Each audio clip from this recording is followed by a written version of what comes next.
TVN에서 이제 손흥민에 대해서 스페셜로 했던 것을 토막 잘라서 한 겁니다.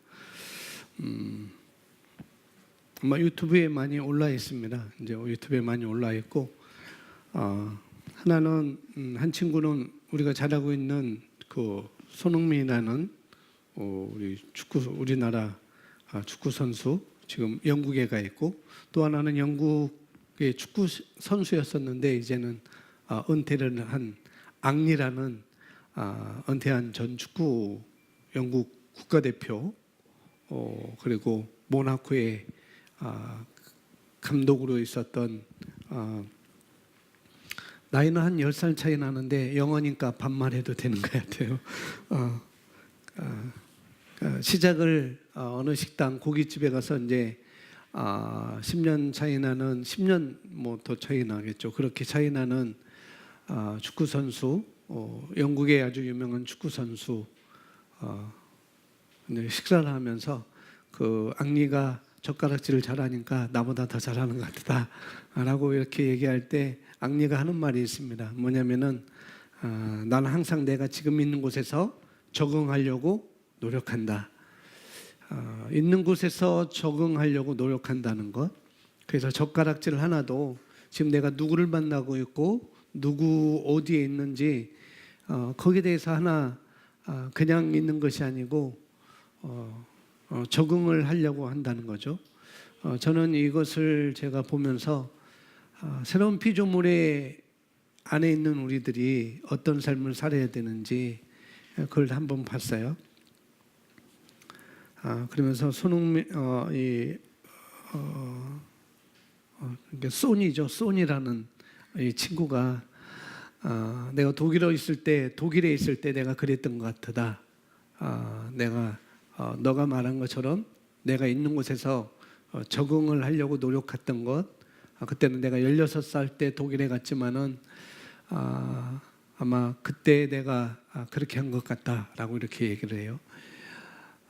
이 손흥민이라는 이 아주 영국의 한국의 박지성을 뛰어넘는, 차범근 선수를 뛰어넘는 제3세대의 축구 선수 손흥민이 되기까지는 아버지가 말하는데 이런 축구 선수가 되려면은 14년, 17년이 돼야 이런 선수가 나온다는 거죠. 그러면서 뭐 나중에 보면 알아요. 뭐 지금 우리나라를 뭐 제가 뭐 원망할 수도 없는 일이고 그런 거 있습니다. 이렇게 되려면은 그냥 되는 것이 아니고 14년 이내 충분한 기본기가 있어야 된다는 거. 14년 동안 뭐 하는가? 기본기를 해야 이런 선수가 나온다는 것을 얘기를 하고 있고, 지금 아버지는 춘천에서, 고향이 춘천이니까 춘천에서 유소년 FC를 만들어서 아이들을 유소년 축구 지금 감독으로 있는데요. 손흥민 선수와 같은 기질, 그만한 깜이, 그만한 몫이 있는 사람이 한 지금 4명, 5명 정도 된다. 이들이 14년 동안 하면은 충분히 그런 자리로 갈 수 있다라고 해서 이 친구들 지금 똑같이 독일이든지 영국으로 보낼 계획을 갖고 있다라고 이렇게 얘기를 하거든요. 저 이제 벗어났지만은 뭐냐면은 손흥민이 하는 말이죠. 그 나라 갔을 때, 독일에 갔을 때, 뭐 로마에 가면 로마의 법을 따르라고 한 것처럼 영국에 가면은 영국의 법을 따르야 되는 것이고, 그렇게 얘기를 하면서 영국에 오면은 독일에 가면은 독일어를 해야 되는 것이고, 영국에 왔으니까 영어를 해야 되는 것이고, 그렇게 할 때 그 나라 국민들한테 인정을 받는다는 거죠.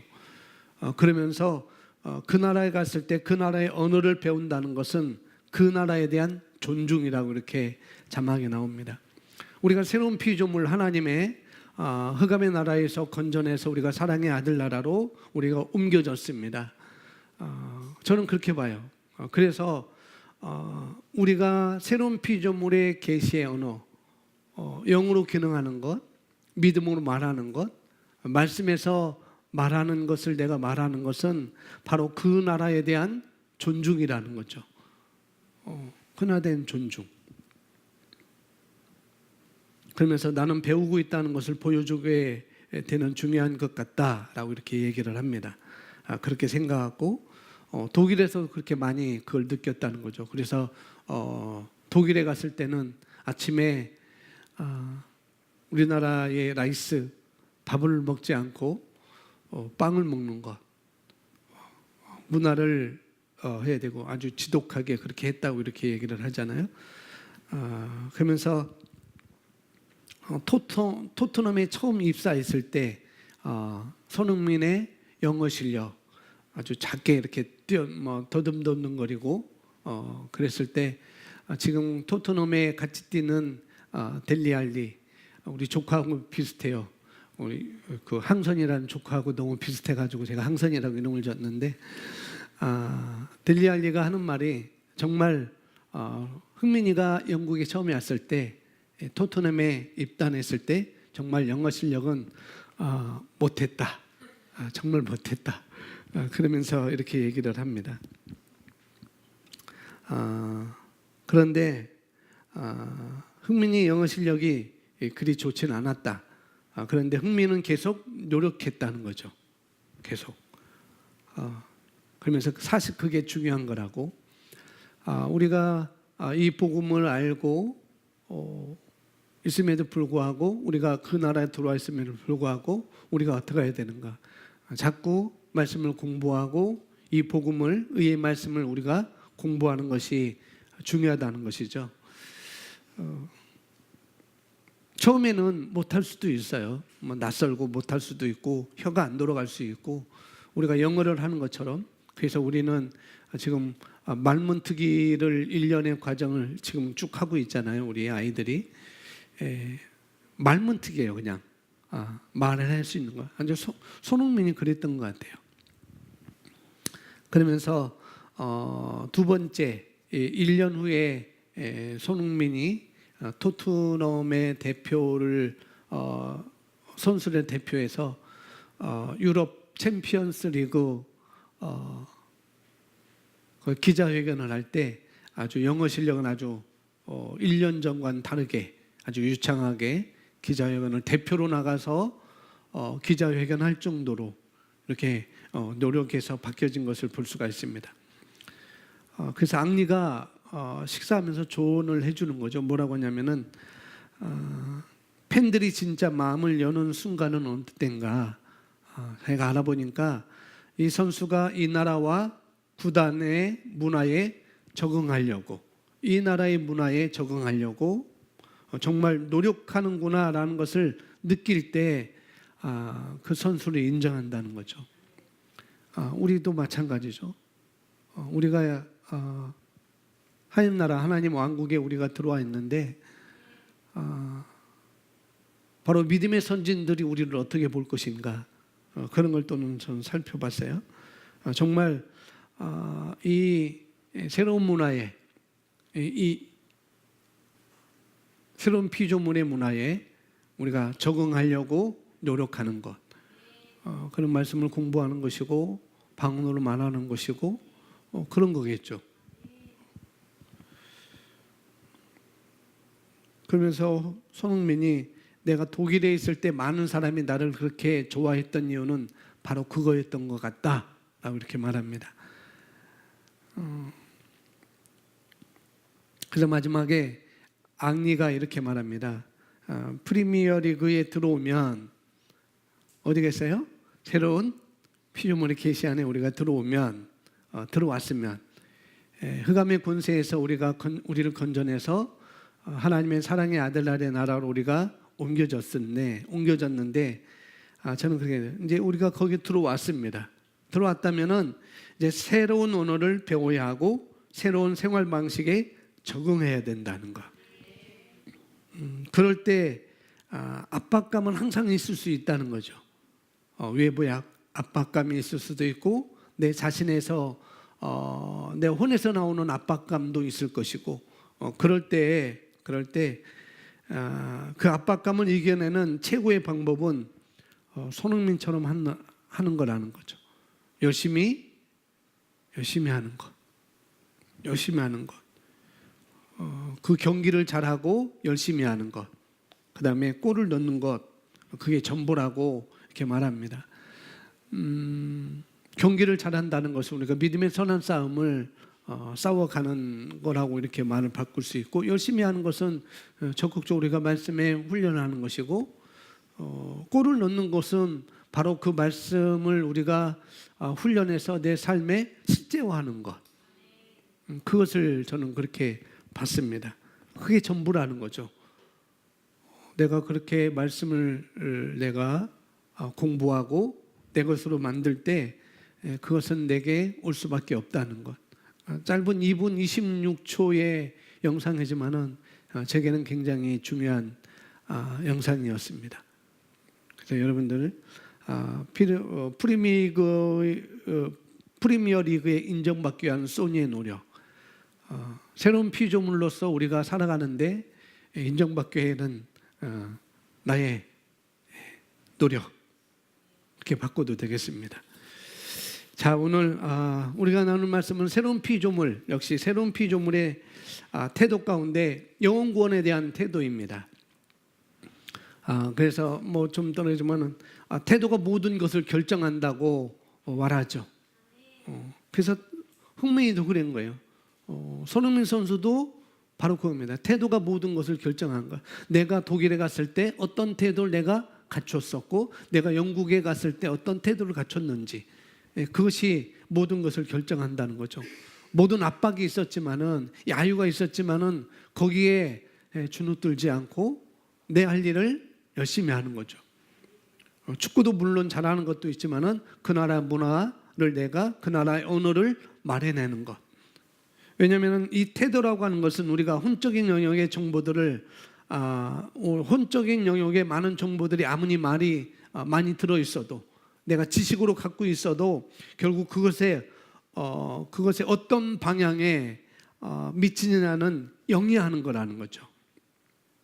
많은 정보를 갖고 있지만은 그 모든 것에 영향을 미치는 것은 바로 우리 영위하는 거라는 것. 그래서 영의 바른 태도가 들어가고 있다고 한다면 올바르게 쓸 수 있다는 거예요. 그러나 정보가 아무리 많이 들어갔다 하더라도 태도가 올바르지 않으면 정확하게 좋은 방향을 따라서 살 수가 없습니다.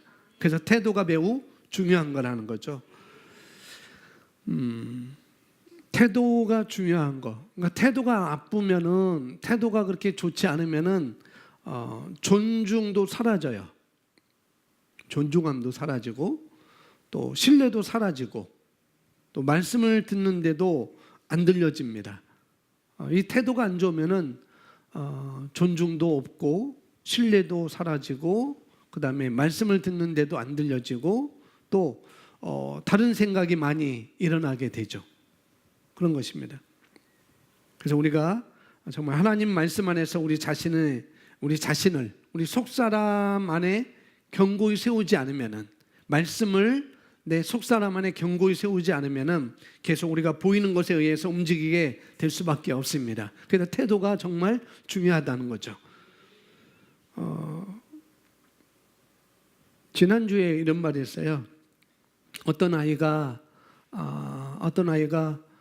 전사님한테 와서, 전사님, 우리 오빠는 왜 이렇게 카톡을 봤음에도 불구하고 전사님한테 답장을 안 하는지 모르겠어요. 알고 있는데도 답장을 안 한다고, 그래서 자기가 속상하다고, 또 자기가 오빠한테 말해줘야 될까요? 그랬다는 거죠. 그래서 아니야, 너가 알고 있으면은 너는 그렇게 살면 되는 것이고, 기회가 되면은 그런 부분은 내가 조정해 줄 거야라고 이렇게 얘기를 했다는 거죠. 그러면서 다른 아이들한테 물어봤다는 거예요. 너는 어떻게 내가 카톡을 보내면은 즉각적으로 즉시적으로 이렇게 답장을 보내니? 라고 하니까 어떤 아이는 제가 핸드폰 보고 있을 때 카톡이 왔으니까 내가 바로 답장을 넣을 수 있습니다 라고 이렇게 말하는 아이도 있었고, 어떤 아이는 뭐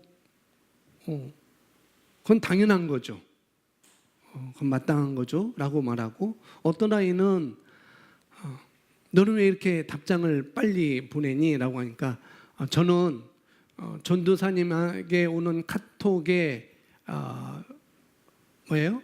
알림 소리를 다른 사람과 다르게 했다는 거예요. 카톡의 알림 소리를 전도사님이 보내는 카톡은 다르게 했다는 거죠. 그래서 전도사님이 카톡을 보내면은 분명히 이건 전도사님이 보내는 카톡이니까 빨리 열어볼 수 있고 빨리 답할 수 있다, 이렇게 얘기를 했다는 거예요. 그래서 저도 어제 바꿨습니다. 그분에게만 저의 스승님이신 그분에게 오는 카톡 벨소리를, 알림 소리를 저 바꿔버렸어요. 이게 지혜로운 거고, 이게 태도이고, 이게 반응을 하려고 하는 태도이구나. 정말 얘네들이 이렇게 반응하고 이런 태도를 갖고 있구나라고 정말 제가 차 타고 가면서 놀랐어요. 태도가 고도를 결정한다고 말하고 있습니다. 태도가 모든 것을 결정한다는 거죠. 사소한 거지만은 그런 태도로 인하여서 전도사님을 존중하게 되고 신뢰하게 되고 또 말씀을 듣게 되고 다른 생각을 갖지 않게 되는 것. 여러분들은 어떠세요?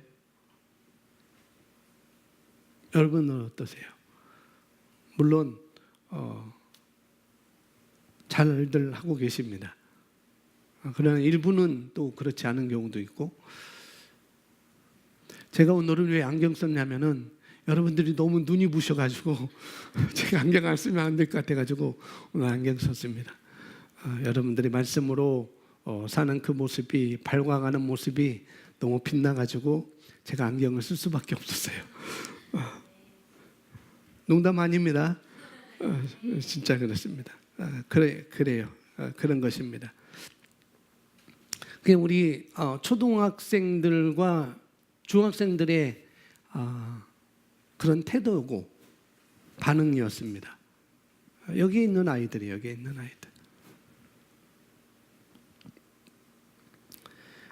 우리가 어떤 태도를 가지느냐에 따라서 우리 위치가 결정되는 거예요.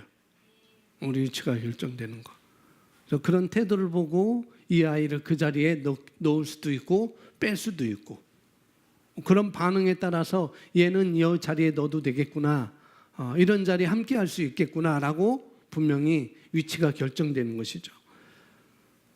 그래서 태도는 누구든지 자기 자신이 선택해서 잘할 수 있는 것입니다. 그죠? 태도는 누구든지 자기 자신이 선택해서 잘할 수 있는 거예요.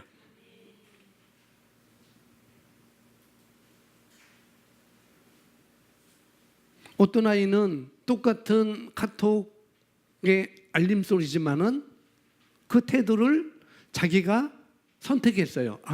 전사님에게 오는 카톡은 알림 소리를 다르게 해야 되겠구나 라고 선택해서 결정하고 그 위치에 간 것입니다. 똑같은 거예요. 선택은 우리가 할 수 있습니다. 태도에 대해서. 그런 것이기 때문에 감사한 거죠. 그래서 태도는 어릴 때 성장 배경을 통해서도 또 이게 고착이 될 수 있어요. 굉장히 중요한 것입니다. 그래서 내가 변하려고 하면은 언제든지 변할 수 있는 것이 바로 태도라는 거예요. 내가 변할 수 있는 것. 제가 그 소리 듣고 어제 저도 똑같이 카톡의 알림 소리를 바꾼 것처럼 똑같습니다. 저와 여러분이 변하려고 하면 언제든지 변할 수 있는 것이 바로 태도라는 거죠. 가장 먼저 그래서 우리가 해야 할 일은 말씀을 통해서 내가 어떻게 살아야 하는 건지를 보는 거예요. 말씀을 통해서 내가 어떻게 살아야 하는지를 내가 보는 것이죠. 새로운 피조물로서의 태도가 여러 가지가 있습니다. 가장 먼저는 오늘 말씀의 제목처럼 우리가 영혼 구원하는 태도라는 거죠. 바로 예수님께서 이 땅에 오셔서 값을 치러주셨어요. 그리고 그 값을 치러주면서 우리에게 어떤 삶을 주셨는지, 우리에게 하나님의 생명을 줬고 하나님의 본성을 줬고 엄청난 것을 주었습니다. 찬양 중에도 아름다운 삶을 주신 주와 같은 분 없네. 우리에게 아름다운 삶을 우리에게 주셨죠. 이전에 살 수 없었던, 이전 것으로는 우리가 가질 수 없고 누릴 수 없고 취할 수 없었던 그런 것들을 우리에게 주셨습니다. 그런데 그런 삶을 나에게만 준 것이 아니라 우리 모두에게, 나에게만 준 것이 아니라는 거죠. 모든 인류에게 그는 준 것입니다. 그래서 하나님께서 독생자 아들을 이 땅에 심으신 거잖아요. 그리고 아들을 심으신 목적이, 이 땅에 보내신 목적이, 그분이 하나의 미랄이 된 목적이 뭐냐면은 우리 모든 영혼들이, 다른 말로 모든 사람들이 뭐냐면 구원받고 자기에게 합당한 삶을 살도록, 하나님의 자녀로서 합당한 삶을 살도록 하는 것. 하나님의 땅에 계획한 삶을 살기 위해서 그 씨앗을 심으셨기 때문에 또 그 씨앗의 열매를 보기 원하는 거죠. 씨앗을 심었다면은 그 열매를 보기 원하는 것입니다. 하나님도 그렇다는 거죠. 그래서 우리는 이 땅에서 그 일에 동참하는 거라는 거죠. 그래서 우리는 동참하는 거고 우리는 동참하고 있는 것입니다. 그것이 우리 삶의 가장 중요한 부분이라는 거죠. 그래서 영혼 구원하는 태도로, 영혼 구원의 태도로 우리가 살아야 된다는 것입니다. 아멘.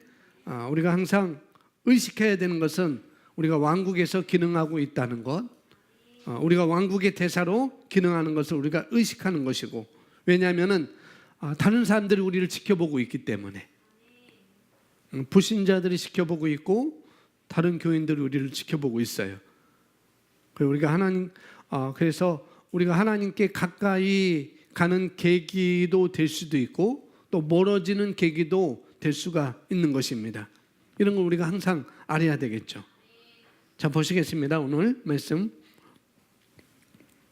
당신이 살아있는 이유, 당신에게 생명이 있다는 것은 하나님의 입장에서 바라보아야만 합니다. 이 땅에 있는 시간 안에서만 당신의 권세를 믿음으로 확장해서 다스릴 수 있습니다.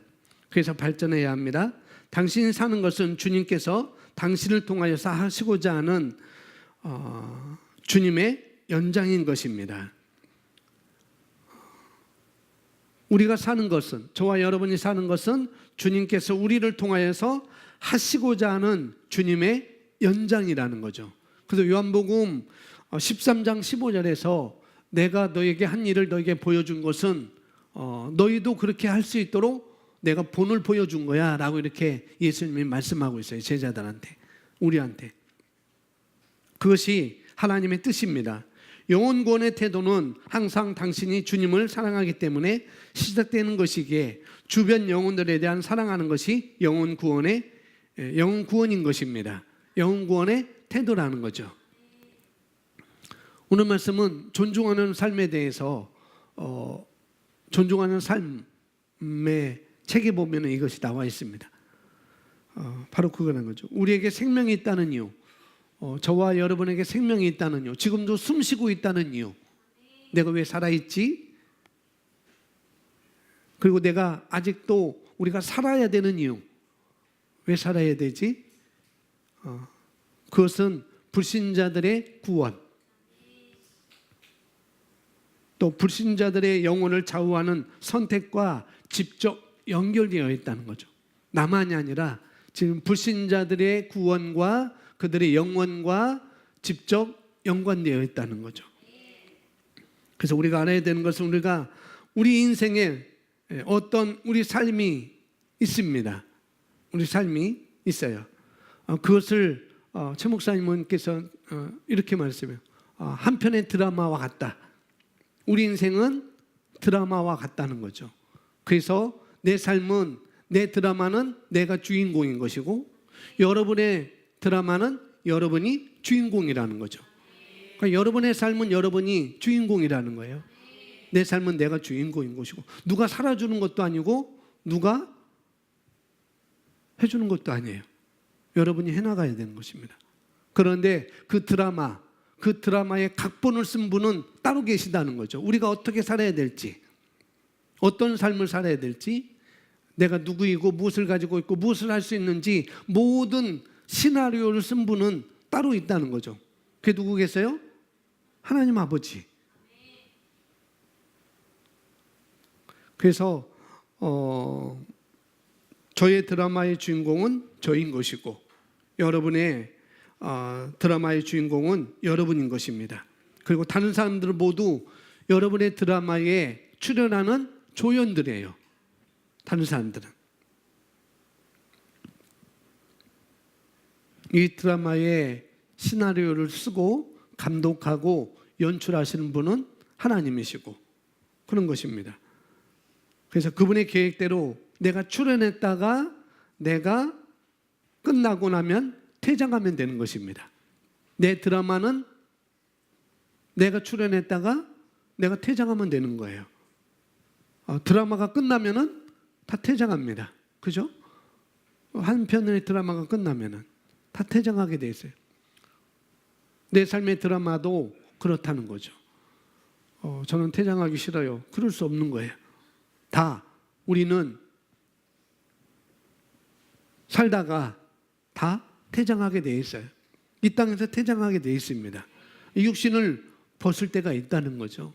성경은 그걸 말하고 있습니다. 그런 생각이 우리가 철저하게 있어야 된다는 거. 나는 영원히 살 거야. 난 영원히 살 거야. 그런 것은 없어요. 물론 우리는 영원히 살죠. 그러나 이 육신에 있을 때는 우리가 그런 생각을 갖고 있어야 된다는 것입니다. 그래서 우리가 누가복음 20장에 보면은 예수님께서 비유를 하나 하셨습니다. 포도원 품꾼의 비유를 하셨어요. 어떤 주인이 포도원이 있었습니다. 포도원이 있는데 일꾼이 부족해서 주인이 나가서 오전 9시에 일꾼을 우리 포도원에서 일해라. 내가 그 품삯을 주겠다. 그리고 또 앉아서 12시에 나가서 또 하시고 또 3시에 나가서 또 하시고 또 거의 마감 시간 1시간 전에 5시에 나가서 또 했습니다. 그리고 그걸 다 끝났어요. 그래서 늦게 온 사람부터 일찍 온 사람까지 합해서 다 품삯을 주는데 처음 온 사람이 주인한테 얘기를 하죠. 왜? 우리가 많이 얻을 줄 알았는데 왜 똑같이 들르냐? 라고 그런 말을 합니다. 그때 내 것을 내가 주는데 내가 왜 그럴 수 있니? 라고 이렇게 말을 합니다. 뭐냐면은 포도원의 품꾼의 비유에서 말씀하는 것은 뭐냐면은 비교하는 거예요. 내가 더 많이 일했는데, 내가 더 오랜 시간 일을 했는데, 내가 더 열심히 했는데 비교하는 것. 그 비교하는 것이 내 온전한 부르심을 못 살게 만들어요. 다른 사람과 비교하는 거. 나는 저 사람보다 이렇게 잘하고 있는데, 나는 저 사람보다 이렇게 하고 있는데 비교하는 것. 그렇게 비교한 것을 쭉 나가게 되면은 온전한 부르심을 못 살게 된다고요. 그리고 온전한 부르심에서 물러나게 됩니다. 왜냐하면 이 온전한 부르심이라는 것은 내가 하나님에 대해서 하나님의 신실하심을 확고히 믿어야 되는 거거든요. 하나님의 신실함. 하나님이 저와 여러분을 향한 계획이 있습니다. 그리고 여러분 자녀를 향한 계획이 있습니다. 그리고 그 계획에 따라서 내가 매일매일 살아간다면 비교하지 않고 그렇게 살아간다면 나는, 저와 여러분은 많은 열매를 볼 것입니다. 그런 얘기를 했어요. 내 살아생전에 그런 열매를 볼 수 있지만은, 그러나 내가 살아생전에 그런 열매를 못 본다 할지라도 그것은 다음 세대에 우리 자녀들에게도 볼 것이고 또 우리가 이 땅의 생명이 끝나면은 또 다음 세대에도 우리가 볼 거라는 거죠. 이 세상을 떠난 후에도 열매가 반드시 나타납니다. 그러한 것을 우리가 확고히 결단하고 또 의지하고 이런 것들이 있으면은 정말 하루하루 매일매일의 삶을 오늘 또 우리가 내 삶에 대해서 시나리오를 쓰면서 어떤 삶을 살아야 될지 그 시나리오를 보고 우리가 움직이면 되는 것입니다. 열매는 있게 되는구나. 내가 이 땅에서 열매를 못 맺는다면은 다음 세대에도 분명히 열매를 보게 되는구나. 그런 것들을 우리가 보면서 우리가 움직이면 되는 것입니다. 그러면 하나님이 여러분을 통해서 역사할 것입니다. 그런데 만약에 내가 다른 사람과 비교하면은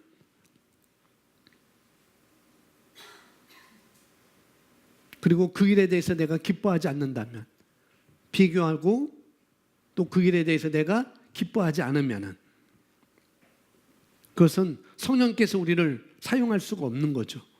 자꾸 비교하는데 어떻게 사용하겠어요? 기뻐하지 않는데 어떻게 성령님께서 우리를 함께 일하겠어요? 그래서 우리가 비교하지 않고 기쁘게 하는 것이 너무나 중요한 것입니다. 그러니까 누가복음 20장에 포도원 품꾼의 비유는 바로 그거예요. 비교하지 말라는 것이고 내일에 대해서 기쁘게 하라는 것이고 물론 또 다른 의미도 있겠지만은 그런 것입니다. 자, 우리 빌립보서 1장 22절 오늘 본문 말씀입니다. 22절부터 27절까지 우리 함께 한글 킹제임스 버전으로 함께 있습니다. 지금 사도 바울은 하나님과 성령님과 밀접한 교제 속에서 밀접한 관계 속에서 교제하면서 이야기를 하는 것입니다. 내가 지금 당장 따라가는 것이 내게 좋다. 내가 하나님께 가는 게 너무 좋아. 내가 그리스도께 가는 게 너무 나로서는 좋아. 그렇게 얘기하죠. 그렇지만 내가 살아있다고 한다면, 내가 이 땅에 아직 살아야 된다면은 그것은 내가 가지고 있는 계시로 다른 사람들을 도울 수 있기 때문에, 내가 가지고 있는 그 복음으로 다른 사람을 도울 수 있기 때문에, 그래서 너희들이 유익해진다면 그것도 좋은 일이다 라고 그 말을 하고 있는 것입니다.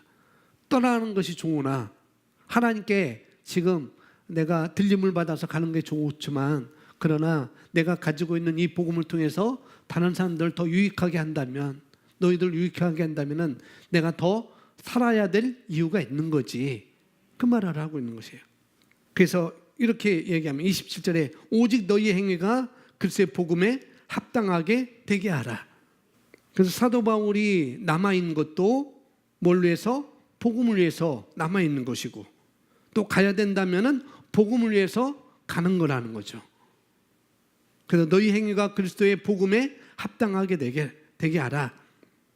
우리 삶의 모든 분야가, 정말 우리가 집안에서 아이를 키우든, 우리가 직장에 가서 직장 생활을 하든, 학교에 가서 학생의 생활을 하든, 무엇을 하든지, 혹은 우리가 셀에서 성도들을 섬기든지, 이 모든 것들이 바로 그리스도의 복음에 합당한 자로 살아가는 것, 그것이 우리에게 주어진 가장 위대한 삶이라는 거예요. 우리가 무엇을 하든지. 그래서 바울은 빌립보 교회에게 그리스도의 복음에 합당한 자가 되어서 한 영 안에서 한 마음으로 함께 힘써 싸우는 소식을 듣고자 함이라고 말합니다. 그래서 우리가 부르심이라고 할 때 첫 번째 부르심은 우리 모두가 뭐라고요? 영원 구원의 부르심을 받았다는 거죠. 그리고 또 우리가 왕국 안에서 부르심이 있습니다. 영원 구원의 부르심과 왕국 안에서 부르심이 있습니다. 왕국 안에서 자기 위치가 있습니다. 첫 번째 부르심은 우리 모두가 영원 구원의 부르심이고, 두 번째는 왕국에서 부르심이 있고, 세 번째는 그 위치가 있다는 거죠. 그래서 이것을 이루기 위해서 이 땅에서 먹고 살고, 우리가 이 땅에서 기능하기 때문에 가져야 할 직업이 있는 것이죠. 이 땅에서 먹고 살아야 되는 것이고, 또 이 땅에서 우리가 기능해야 되기 때문에 가져야 할 직업이 있다는 거예요. 누구나 다 퍼스트 콜링이 있는 것입니다. 최고의 콜링이 있는 거라는 거죠. 그것이 바로 영혼 구원이라고 말하고 있는 것입니다. 그래서 우리가 하는 모든 일, 내가 하는 모든 일, 직장인은 직장 생활에서, 학생은 학교 생활에서, 또 어떤 직업을 가지고 있다 하더라도 거기서도 우리가 영혼 구원에 합당한 태도로 살아가는 것, 그것이 가장 하나님이 받으실 만한 삶이라는 거죠. 어디에 있든지 영혼 구원을 할 수 있는 그런 마음, 그런 삶. 고린도전서 10장 31절부터 33절까지 함께 있습니다. 그러므로 너희가 먹든지 마시든지 무엇을 하든지 다 하나님의 영광을 위하여 하라. 유대인에게나 이방인에게나 하나님의 교회에게나 아무도 거치는 자가 되지 말라. 나도 모든 일에 있어서 모든 사람을 기쁘게 할 것 같이 나 자신의 유익을 구하지 아니하고 많은 사람의 유익을 구하노니 이는 그들로 구원을 받게 하려는 것이니라. 아멘. 고린도 교회에는 여러 가지 분란이 있었습니다. 사도 바울이 고린도전서 10장에서 우상제물에 대하여 편지를 쓰면서 먹든지 마시든지 무엇을 하든지 다 하나님의 영광을 위해서 하라고 합니다. 거듭난 그리스도인은 당신은 무엇을 하든지 다 하나님의 영광을 위해서 해야 하는 것입니다. 우리는 하나로 하나님의 명성을 갖고 살아가는 사람들입니다. 고린도 교회에 여러 가지 분란이 있었습니다. 이단의 문제, 또 우상의 문제, 또 은사의 문제, 또 성의 문제, 여러 가지 문제가 있었어요. 여러 가지 문제가 있었습니다. 그래서 사도 바울이 편지를 쓰면서 여러 가지 얘기를 하는 것입니다. 그 중에 하나, 8장부터 나오는 것. 그래서 사도 바울이 어떤 태도로 선교 여행을 했는지를 우리가 찾아볼 수가 있는 것이죠. 무엇을 먹든지 마시든지 무엇을 하든지 다 누구를 위해서? 하나님의 영광을 위해서 했다는 것이죠. 그래서 뭐 제사, 우상에 바친 음식을 먹어야 되느냐 말아야 되느냐 이런 얘기 외에 여러 가지 문제가 있었지만, 여러 가지 논의거리가 있었지만 사실 사도 바울의 개념은 그거였습니다.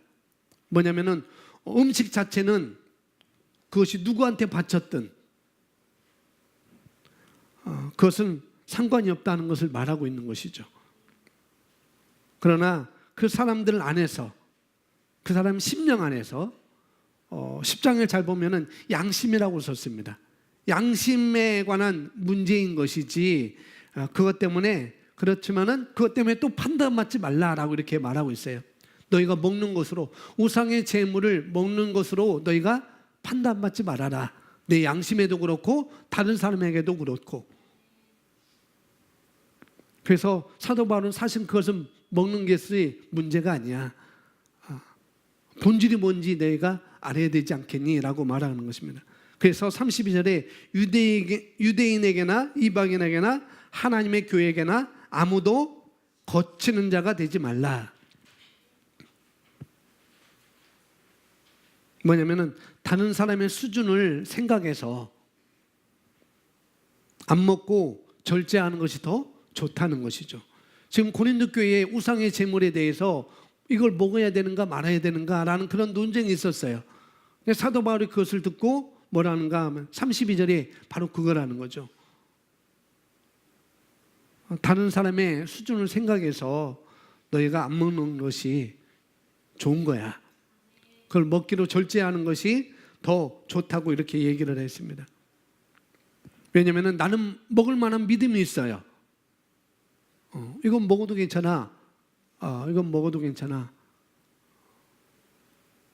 뭐 거룩하다 했으니, 하나님께서 명하신 건 다 거룩하다 했으니 이건 먹어도 괜찮아 라고 나는 그런 믿음이 있지만은, 그러나 다른 사람들, 수준이 낮은 사람들, 그렇게 나는 먹을 수 있다 하더라도 믿음이 연약한 크리스천들이 있을 거 아니겠어요? 또 이 문제에 대해서 좀 심각하게 여기는 불신자들이 있지 않겠어요? 또 그리스도 안에 들어와 있지만은 많은 사람들이 있을진데 그들이 나를 보고 내가 교회 리더이니까 나를 보고 따라오는 사람들이 많이 있을 거 아니겠어요? 세상의 교회에서 바라보는 것이 많이 있지 않겠어요? 그런 걸 보면서 먹어야 되냐 말아야 되냐, 이건 율법적인 얘기가 아니라 뭐라고요? 결국 이거에 대한 결과가 무엇이냐 하는 것이죠. 먹었을 때 연약한 사람들이 어떤 결과를 가져올지, 믿지 않는 사람들이 어떤 결과를 가져올지,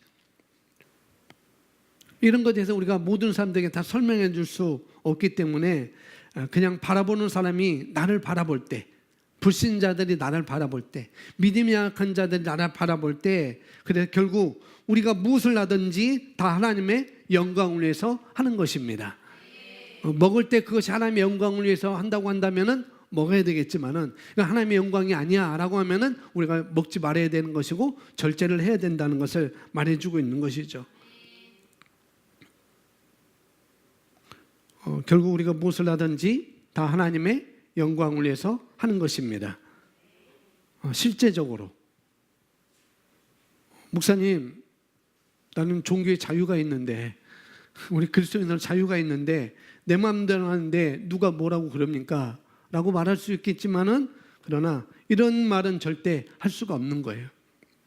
내 자유가 있다 하더라도 그것이 하나님의 영광이 아니라면은 하지 말아야 되는 것이죠. 그래서 우리는 하나로 마지막에 하나님의 명성을 받고 살아가는 사람들이라는 거죠. 그렇기 때문에 그래서 우리는 내 마음대로 하면서, 물론 자유가 있다고 그랬어요. 자유가 있습니다. 그러나 자유를 좋은 곳에 써야 되는 것과, 내 자유가 있지만은 그 자유를 좋은 곳에 써야 되는 것이고, 때로는 정말 절제하는 그런 삶이 우리가 하나님 앞에 영혼들을 데려오는데 유익하기 때문에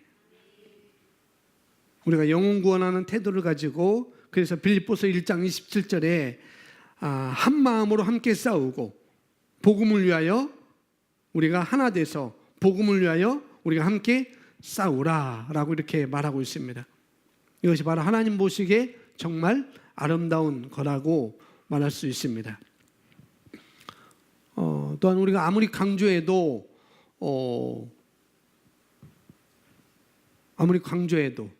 계속 강조해야 될 것은 바로 로마서 12장 1절 2절 말씀인 것이죠. 결국 우리 삶이 합당한 산 제물이라는 거예요. 산 제사라는 것이고 예배라는 것이고, 내가 직장에서 삶, 내가 가정에서 삶, 내가 학교에서 삶, 그것이 바로 예배라고요. 예배, 산 제물. 구약에서는 예배라고 하는 것이 바로 하나님의 임재가 있는 성막에서, 구약의 백성들은 하나님의 성막에서 모였고 또 성전에서 모여서 하나님의 임재를 기다리고 하나님께 경배했습니다. 구약에서는 그랬어요. 그러나 신약에서는 이제 성경이 정확하게 우리에게 말해주고 있죠. 뭐라고 말하냐면 우리가 성전이 되었다고. 그렇기 때문에 우리가 어디든지 우리가 가는 곳이 바로 예배의 장소라는 것입니다. 물론 주일날, 수요일날 모여서 우리가 이곳에서 예배를 드리지만은, 그러나 더 높은, 더 그 이상은 우리가 가는 곳이 바로 예배의 장소라는 것, 하나님이 임하시는 곳, 하나님의 경배를 받으시는 곳. 그래서 교회에서만 할렐루야 할렐루야 하는 게 아니고 학교에서도 할렐루야 하는, 그래서 선생님한테 할렐루야 하는 게 아니고 믿음의 삶을 살아야 된다고요. 본이 되는 삶을 살아야 된다고요. 직장에서도 그렇고 학교에서도 그렇고 사회에서도 하나님의 영광을 위해서 사는 삶. 그래서 주일날 모이는 이 예배도 중요하지만 사실 예배는, 산제물은, 산제사는 나가서 각자 예배의 삶을 사는 것입니다. 그걸 살기 위해서 우리가 준비하고 함께 새롭게 하고 또 말씀으로 좌표를 새롭게 하고 또 우리가 서로 셀에서 용기를 북돋우고 또 성령의 임재를 우리가 경험하면서 우리가 더 많이 경험하고 받고 이렇게 하는 것이 바로 우리가 주일 예배라고 할 때, 그 예배는 우리가 강조하지 않아도 잘 아는 것이죠. 그런데 세상에 나가서 내 삶의 터전에서 우리가 사는 삶이 산제사, 산제물을 드리고 있는 예배라고 성경은 우리에게 말해주고 있습니다. 그것이 로마서 12장 1절 2절에서 우리에게 말씀해주고 있는 것입니다. 그러므로 형제들아, 우리 있습니다. 시작. 그러므로 형제들아, 내가 하나님의 모든 자비하심으로 너희에게 권고하노니 너희 몸을 하나님께서 기뻐하시는 거룩한 산 제물로 드리라. 이것이 너희가 드릴 합당한 예배니라. 너희는 이 세상과 일치하지 말고 너희 생각을 새롭게 함으로 변을 받아 하나님이 선하시고 기뻐하시고 온전하신 뜻이 무엇인지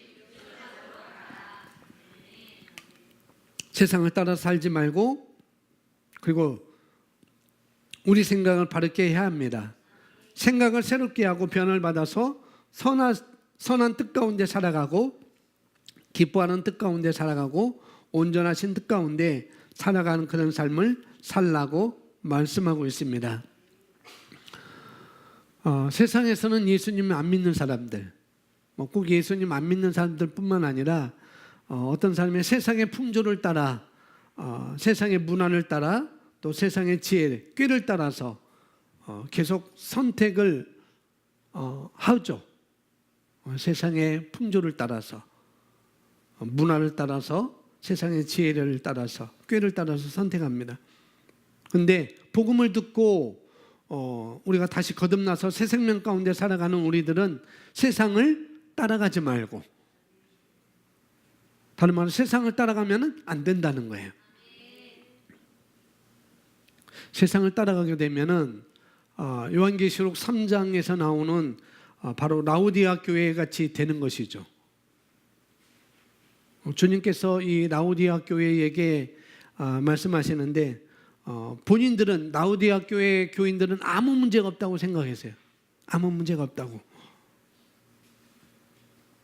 나는 예배도 잘 드리고, 나는 부유하고, 나는 이만하면 잘하고 있고, 나는 이만하면 잘 살고 있어 라고 이렇게 얘기하지만 주님이 그들을 보면서, 라오디아 교회 교인들을 보면서 뭐라고 말씀하는가?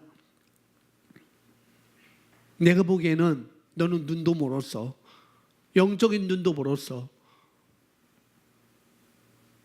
너희가 벌거벗었잖아. 너희는 옷도 벗었잖아 라고 이렇게 말하고 있고요. 그러면서 너는 정말 문제가 많은 거야 라고 이렇게 얘기합니다.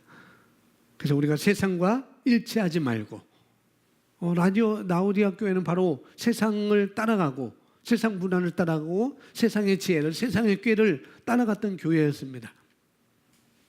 그리스도인들에게 불구하고. 그래서 세상과 일치하지 말고 우리가 세상을 따라가면 안 되겠습니다.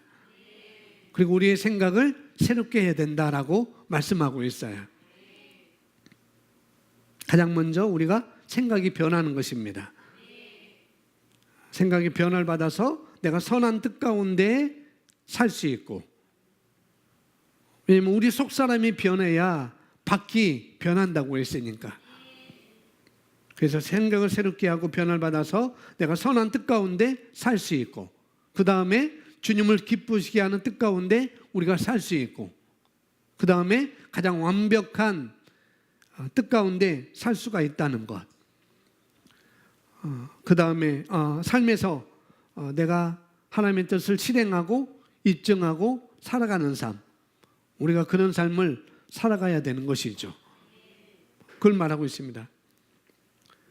이런 삶이 바로 우리가 드릴 합당한 예배입니다. 많은 경우에 사람들이 내가 어떻게 하라는지 알겠다 라는 것만 가지고는 그 속사람이 완전히 설득돼서 당연히 그런 행동이 나올 수밖에 없는 쪽으로 갈 수 없습니다. 내가 어떻게 하라는지 알겠다라는 것만 가지고는 그 속사람이 완전히 설득돼서 당연히 그런 행동이 나올 수밖에 없는 쪽으로 갈 수 있다 없다? 없다는 거예요. 그래서 우리가 방향성을 안다면 우리가 도전하고 확장하고 계속적으로 훈련하고 발전시켜 나가야 됩니다. 손흥민 선수가 방향성을 알았죠. 독일에 가서도 방향성을 알았고 영국에 가서도 방향성을 알았습니다. 거기서 멈추지 않았죠. 아침에 빵을 먹으면서 자기 자신을 어떻게 생각했어요? 내가 나를 볼 때도 독한 놈이다. 내가 봐도 참 독하다. 계속 도전하는 것입니다. 그리고 확장시켜 가는 거예요. 계속적으로 훈련하고 발전시켜 가는 것. 그래서 세상을 따라가지 말고 내 생각을 새롭게 함으로 변화를 받아서 하나님의 선하시고 기뻐하시는, 그리고 온전한 뜻을 입증하는 삶, 바로 그것이 우리가 드릴 합당한 예배다라고 말씀하고 있는 것입니다. 그래서 우리가 이제 예배는 현장에서, 삶이 현장에서 드러나야 되는 거예요. 교회 안에서, 이 안에서 드러나는 것이 아니라 여러분 삶에서, 현장에서 드러내는 것입니다. 그렇게 드러내면서 우리가 다른 사람들을 주님께로 불러오는 그런 일을 하는 것이 바로 우리의 삶이라는 거죠. 그것이 바로 예배의 삶인 것입니다. 여기 나온 것처럼 많은 경우에 사람들이 그냥 내가 어떻게 하라는지 알겠다 라고 하는 것만 가지고는 그 속 사람이 완전히 설득돼서 이해돼서 당연히 그런 행동이 나올 수밖에 없는 쪽으로 갈 수 없다는 것이죠. 이런 사람들은 대부분 밖을 제어하려고 합니다. 밖을 제어하려고요. 밖에서 뭔가 하려고 합니다. 근데 이런 사람들은 결국 얼마 못 가서 포기하고 말게 되는 것이죠.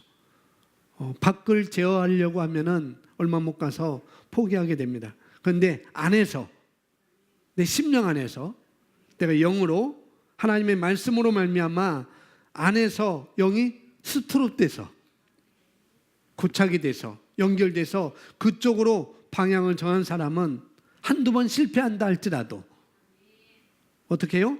포기하지 않는 것입니다. 계속 전진하게 되죠. 그러면 결국 그런 삶을 살 수밖에 없습니다. 계속 전진하고 1년 전의 인터뷰와 1년 후의 인터뷰가 너무 다른 것을 바뀌어졌죠. 계속 훈련하고 계속 훈련해서 그런 삶을 살 수 있는 것입니다. 어떻게 영어를 아주 영어 구사를 잘하는 영국 선수를 기자회견에 보내지 않고 송민을 보내는가? 보라는 거죠. 얘가 이렇게 노력했다. 영국 국민들한테, 토트넘 팬들한테 보여주는 거예요. 얘가 도전에 이런 결과를 가져왔다. 그런 것이 숨겨져 있는 것이죠. 자, 골로새 3장 17절 우리 같이 읽습니다. 또 말해, 시작. 또 말에 있어서나 행실에 있어서나 무엇을 하든지 모든 것을 주 예수의 이름으로 하고 그를 통하여 하나님 아버지께 감사를 드리라. 여기서 주 예수의 이름으로 하라는 말은 예수님 안에서 기능하라는 것입니다. 바로 예수님과 우리를, 나를 동일시하는 것을 말하는 것입니다. 그래서 무엇을 하든지 말에나 행실에나 다 주 예수의 이름으로 하고, 뭐예요? 주 예수 이름 안에서 하고, 이것을 내가 예수의 이름으로 당신을 사랑합니다 라고 말하는 정도가 아니라, 그런 정도가 아니라 뭐 그렇게 예수의 이름을 사용하라는 그런 아주 좁은 폭의 말이 아니라는 거죠. 여기서 주 예수의 이름으로 하고, 그거는 예수 이름 안에서 기능하라는 것입니다. 살라는 거죠. 뭘 하든지 무엇을 먹든지 주 예수의 이름 안에서 하고, 이것은 또한 예수 이름 안에서 라는 것은 바로 예수님과 나를 동일시하는 것을 말하는 것입니다. 그래서 예수의 이름을 우리에게 주었다는 것은 뭐냐면은 우리가 그분과 동일시하는 그런 권세를 받았다는 것을 말하고 있습니다. 그래서 예수의 이름으로 사용하라는 것이 아니라 예수의 이름 안에서 라고 말하고 있는 것이죠. 그래서 우리가 주님과 동일시하고 또 주님과 공동 상속자의 그 위치에서 그걸 하나님께 우리가 감사드리면서 뭘 하든지 그 위치에서 하라는 것입니다. 공동 상속자 위치에서 우리가 하는 것이죠. 주님이 그러하셨듯이 우리가 그런 자리에서 그렇게 하는 것입니다. 그 뒤로 18절부터 보면은 아내들아 하면서 아내들은 남편에 어떻게 하고 남편들은 아내들에게 어떻게 하고 자녀들은 아비에게 어떻게 하고 아비는 자녀에게 어떻게 하고 또 종들은 또 상전에게 어떻게 하고 계속 그 말을 하고 있습니다. 그리고 나서 23절에 같이 23절에 말하는 것입니다. 23절 함께 고백합니다. 무슨 일을 하든지 마음을 다하여 주께 하듯 하고 사람에게 하듯 하지 말라. 아멘. 이것이 바로 존중의 삶인 것입니다. 세상 사람들은 다 사람을 의식합니다. 그러나 우리는 사람을 의식하는 것이 아니라 하나님을 의식하는 것이죠. 말씀을 의식하는 거예요. 그래서 죽게 하듯 하고 사람에게 하듯 하지 말라 그랬습니다. 그런데 24절에 이는 너희가 유업의 상을 주께로부터 받을 줄을 알미니 너희가 주 그리스도를 섬기고 있습니다. 우리에게 유업의 상을 주시는 분은 사람이 아니고 우리에게 축복이 더 나타나게 하시는 분은 사람이 아니고 바로 주님이십니다. 그래서 우리는 주님의 눈을 의식하고 주님을 실망시키지 않는 그런 열망으로 가득 차 있어야 합니다. 조금 전에 봤던 17절에 보면 모든 것을 주 예수 이름으로 하고 감사함으로 하라라고 말하고 있어요. 하나님 아버지께 감사함으로 하라. 그리고 23절에 얘기하는 것은 바로 무슨 일을 하든지 마음을 다해서 하고 복음이 막히지 않도록 하라는 것이죠. 그리고 사람에게 하듯 하지 말라라고 그랬습니다. 왜냐하면 너희가 유업의 상을 주께로 받기 때문이다라고 말하고 있는 것이죠. 우리가 살아있는 이유가 있습니다. 저와 여러분이 살아있는 이유. 아직도 저와 여러분의 드라마는 끝나지 않았습니다. 그렇죠? 어떤 사람의 드라마는 어제 끝났어요. 어제 끝났습니다. 근데 우리 드라마는 아직 진행 중입니다. 그걸 뭐라고 하죠? 옛날 말에 연속곡이라고 그러잖아요. 끝나지 않은 연속곡. 계속 진행되는 거. 그래서 우리 아직도 살아있는 이유가 있는 것입니다. 그래서 기본적으로 두 가지, 영적으로 우리가 두 가지를 생각할 수 있겠는데요. 살아있는 이유가 있다는 것은 첫째로 바로 우리가 이 땅에서 아직 뭐 할 일이 있다고요? 할 일이 있다는 거죠. 우리 개인적으로 굉장히 중요한 일이고 모두 다 이게 중요한 일이지만은 이 땅에서 아직 할 일이 있다는 것입니다. 살아있는 이유가 아직도 내가 이 땅에서 할 일이 있다는 것. 그리고 또 한 가지는 하나님이 주신 구원을 가지고 얼마만큼 뭐하고 있느냐? 실제화하고 있느냐입니다. 이 땅에서만 실제할 수 있는 것입니다. 그 실제화는 이 땅에서만 실제할 수 있다는 것. 그래서 결국 얼마만큼 실제하는 것이 왜 중요하냐면 그 다음 세대, 우리는 이제 지금 이 땅의 삶이 끝나고 다음 세대의 삶이 있습니다. 그곳에서 얼마만큼 맡을 수 있는지는 얼마만큼 책임을 맡을 수 있는 자로 구비되어 있느냐는 이 땅에서 내가 만드는 것입니다. 하나님께서 우리에게 많은 것을 맡길 수 있는 자로 구비되고 실제화하는 것은 내가 이 땅에서 해야 될 일입니다. 그래서 영혼 구원의 태도가 매우 중요한 것입니다. 그래서 어제 드라마, 어떤 사람은 어제 드라마가 끝났습니다. 자기 인생의 드라마가 끝났어요. 복음으로 말미암아 아름다운 삶을 살았고 또 어마어마한 복을 그 사람이 선물로 받고 얼마만큼 실제했느냐는 이미 그 사람은 이미 끝났습니다. 어제 끝난 사람은 이미 끝났다는 거죠. 실제화하는 것도 이미 끝났어요. 그런데 아직 살아있는 우리는, 숨쉬고 있는 우리는 물론 우리가 수준이 다 차이가 있지만은 그렇지만은 그것보다도 더 전진할 수 있는 기회, 지금 나의 수준과 나의 위치보다 더 전진할 수 있는 기회가 우리에게 주어진 거라는 거죠. 정해진 건 아니에요. 기회가 있습니다. 다 기회가 있어요. 그래서 우리가 이 땅에서 복음이라는 선물을 받았습니다. 그래서 우리가 성경에 보면은 마태복음 25장에 달란트 비유가 있고 누가복음 19장에 한 문화 비유가 있죠. 달란트 비유는 달랐습니다. 어떤 사람이 1달란트, 어떤 사람 2달란트, 어떤 사람 5달란트 다 각각 다르게 받았어요. 그런데 한 문화는 다 똑같이 받았습니다. 다르게 받은 게 아니에요. 구원이라는 것 다 똑같이 받았다는 거죠. 그걸 갖다가 어떤 사람은 배로 남기고 그렇게 하는 장면이 마태복음 25장에서도 나오고 누가복음 19장에서도 분명히 나오고 있습니다. 달란트 비유는 우리가 받은 것이 달란트가 다 다르다는 것이고 달란트가 다르다는 것이고 그러나 문화는 똑같이 나눠졌습니다. 우리 학생들에게도 똑같이 나눠줬고 저에게도 똑같이 주셨어요. 차이가 없어요. 다 똑같이 줬어요. 그런데 똑같은 문화를 받고도 어떤 사람은 한 문화를 가지고 숨겨두는 사람이 있는가 반면에 어떤 사람은 5문화 남기고 어떤 사람은 10개를 남기고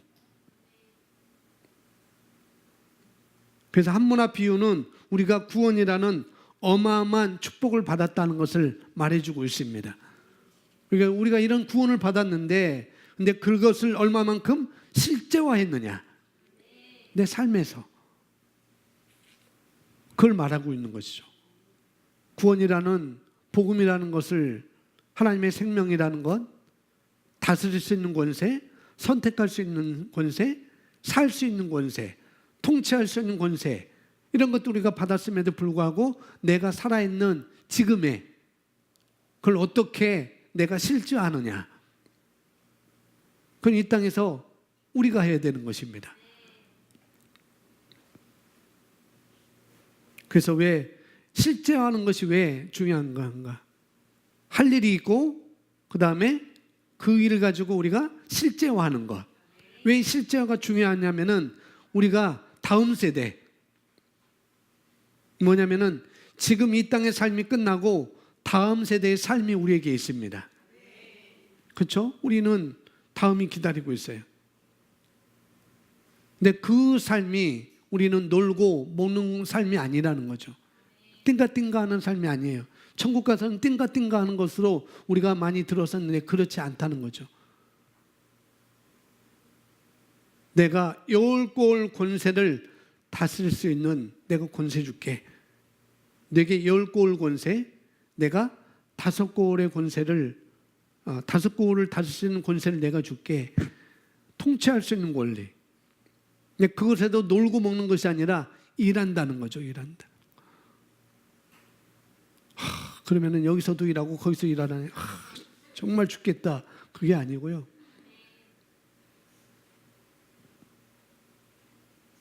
거기서 종처럼 일하는 게 아닙니다. 왕으로서 일하는 거예요. 왕은 뭘만 하면 돼요? 말만 하면 돼요. 이리 오너라 하면 오는 것이고 저 나라를 우리가 치야 되겠어. 저 나라를 우리가 좀 지배를 해야 되겠어 라고 하면은 이해하고 장군들이 나가서 싸우는 것입니다.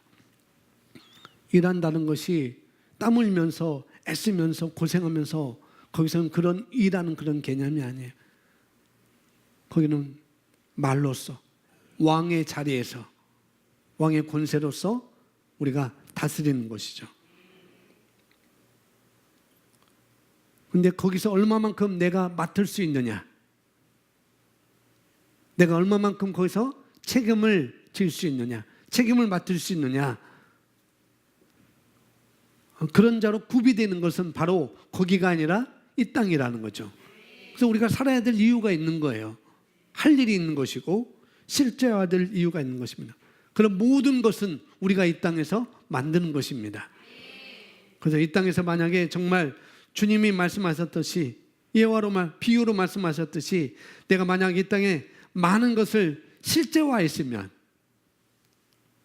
달란트나 문화 비유처럼 이 땅에 살면서 내가 많은 것을 실제화했으면은 너는 그만큼 많이 다룰 수 있는 능력의 사람이구나 라고 하면서 다음 세대에 5고을, 4고을, 10고을을 다스릴 수 있는 권세에 우리가 들어가게 되는 것이죠. 그래서 이 땅에서 오늘 살아있다는 것은, 내가 살아있다는 것은 아직도 할 일이 있다는 것이고, 그 다음에 왕국 안에서 내가 아직 드라마에서 나의 역할이 있다는 것입니다.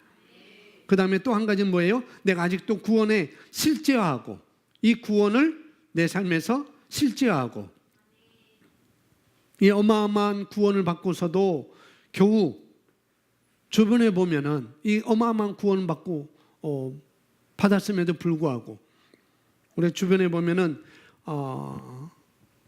이 구원을 받고서도 신앙생활을 아주 제대로 안 하고 겨우 그리스도인으로서 명백만 유지하고 살아가는 사람들을 많이 볼 수가 있습니다.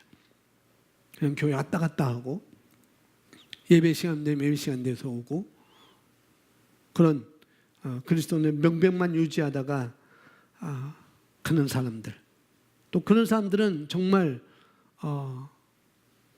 마지막에 정말 천국이 있는 건가 없는 건가라고 또 이렇게 말하는 것이죠. 정말 천국이 있어? 정말 그래? 이렇게 말하면서 죽는 사람도 있다는 것이죠. 바로 1달란트 받았던 사람, 문화비에서 받고 땅에 묻어두었던 사람이 바로 그런 사람인 것입니다. 그냥 겨우 명백만 유지하고 받았으니까. 우리는 그럴 수 없습니다. 우리는 그런 자가 아니라는 거죠. 하나님께서 저와 여러분에게 많은 것을 맡길 수 있는 자로 구비되는 것, 실제화하는 것, 그것이 이 땅에서 우리가 해야 될 일인 것입니다. 그래서 우리가 영혼 구원의 태도가 매우 중요한 것입니다. 아멘. 새로운 피조물의 태도 가운데 영혼 구원의 태도, 물론 여러분이 당장 죽어도 아름다운 것이 여러분에게 보장되어 있어요. 정말 아름다운 것이 보장되어 있습니다. 그래도 이 땅에 있는 것은 감사하게도, 내가 아직 살아있는 것은 감사하게도 하나님이 이 땅에 어떤 변화를 일으키실 때 사람을 통해서 한다는 것이죠.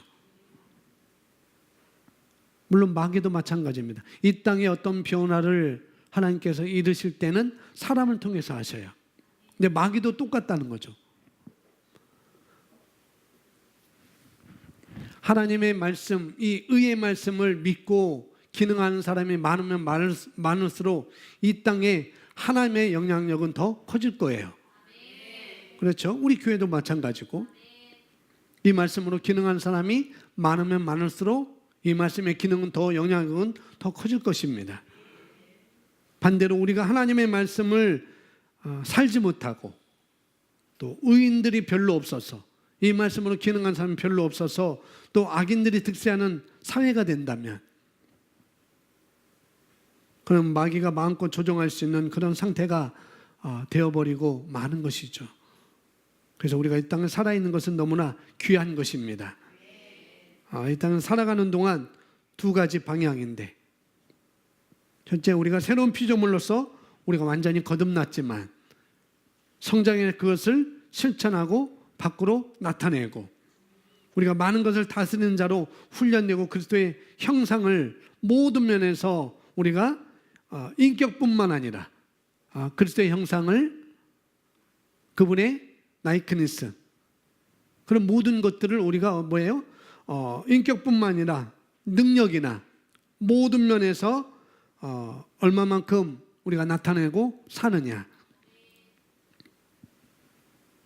그리고 우리가 그렇게 살 때 맡길 자로, 책임을 맡을 자로 우리가 구비되는 삶, 준비되는 삶, 그것이 중요한 것입니다. 그리고 그뿐만 아니라 이 땅에서는 그런 삶을 살아야 되는 것이고, 그뿐만 아니라 다음 세대에 우리가 얼마나 하나님께서 맡기는 것이 달라질 수 있느냐, 그건 달란트 비유에서 너무나 우리에게 잘 말씀해 주고 있습니다. 그래서 이 육체 안에 있는 동안에, 여러분이 몸 안에 있는 동안에 하나님이 주신 것들을 실천하고 실행하고 다스리시고, 우리가 그런 기회가 있습니다. 지금. 그렇지만 소극적으로 난 소극적으로 살았으면 좋겠다, 그런 개념은 이런 방향이 없기 때문에 그런 것이죠. 나는 그냥 기본적으로 살 거야. 예배 시간 되면 예배 시간 오고, 헌금 드리는 시간에 헌금하고, 이런 소극적으로 살려고 하는 사람들은 그런 방향성이 없는 것이죠. 내가 이 땅에서도 또 다음 세대에서도 다음 삶에도 내가 더 많은 것을 내가 차지하리라. 그런 방향성이 없는 것입니다. 그러나 우리가 방향성을 안다면 내가 이 땅에서뿐만 아니라 그 나라에서도 내가 더 많은 것을 내가 차지하리라 라고 그런 방향성을 안다면 그 사람은 도전하겠죠. 그 사람은 훈련할 것입니다. 그 삶을 확장해 나갈 것이고 전전할 것이고 발전해 나가야 되는 것입니다. 또 한 가지는 우리가 하나님의 도구가 됐잖아요. 하나님의 축복의 통로가 됐잖아요. 그래서 하나님의 왕국을 확장하는 삶, 영혼 구원하는 삶, 그거를 그런 일을 우리가 많이 하도록, 이 땅에서 많이 하도록 마지막 때에 하나님께서 추수를 예비하고 계십니다. 그래서 추수할 것 많되 추수할 일꾼이 적다고 말하는 것처럼 우리가 그런 추수 때에 우리가 준비되어서 그 추수에 동참하는 일꾼으로 우리가 살아가는 것이죠. 그래서 영혼구원이 매우 중요하다는 거죠. 우리에게 주신 태도, 바로 영혼구원의 태도인 것입니다. 추수하는 데 사용되는 세대가 바로 지금 나의 살아있는 이 세대와 다음 세대라는 거죠. 그래서 우리가 거기에 합당하게 분명하게 살아야 되겠습니다. 아멘. 오늘 영혼구원의 태도에 대해서 말씀을 받습니다. 그래서 우리가 할 일이 있다는 것, 살아있는 이유, 먹고 마시는데 다 하나님의 영광을 위해서 하는 것이고, 살아있는 이유는 할 일이 있다는 것이고, 그것을 내 삶 가운데 실제화하는 것. 나는 많은 것을 남기리라. 그리고 그 나라에서 많은 것을 내가 차지하리라. 그런 삶으로 우리가 살아가는 것입니다. 아멘. 우리 다 같이 오늘 말씀 우리 한번 기억하면서 우리 기도하겠습니다. 영상도 받고 우리가 손흥민 선수가 프리미어리그에서 인정받기 위해서 노력한 것처럼 우리가 이 시대에서 하나님의 구원의 복음 안에서 우리가 돌아왔는데 인정받기 위해서 하나님 우리를 인정해 주셨지만은 인정받기 위해서 착하고 충성된 종아 내가 작은 일에 충성했어 라고 인정받기 위해서 이 땅에 살아있는 동안 내가 어떤 삶을 살아야 될지 아는 것이고, 그걸 이 땅에서 내가 내 삶을 살아가면서 내 삶의 현장에서 실제화하는 것, 그래서 내게 있다는 것을 아셨으니 결단하시고 이제는 그것이 최고가 영혼구원의 태도라는 것. 그래서 오늘 셀모임 시간에는 여러분이 나는 이런 영혼구원 대상자가 있습니다. 기도해 주세요. 아직 없다고 한다면은 난 이런 사람을 나는 내가 이렇게 만들겠습니다. 3개월 안에 이렇게 만들겠습니다. 6개월 안에 이렇게 영혼구원의 태도를 가지고 내가 이렇게 실제화하겠습니다. 라는 그런 것을 오늘 셀모임 때문에 나눠주세요. 없다고 한다면은 가져야 되는 것이 마땅한 것이고, 내가 3개월 안에 6개월 안에 내가 직장 동료에게 내가 만난 사람에게 이 복음을 내가 전해주리라. 그런 결단을 해서 오늘 셀 모임에 나눠주시면 되겠습니다. 우리 함께 기도하겠습니다. 기도합니다. 할렐루야. 아버지 하나님 감사합니다.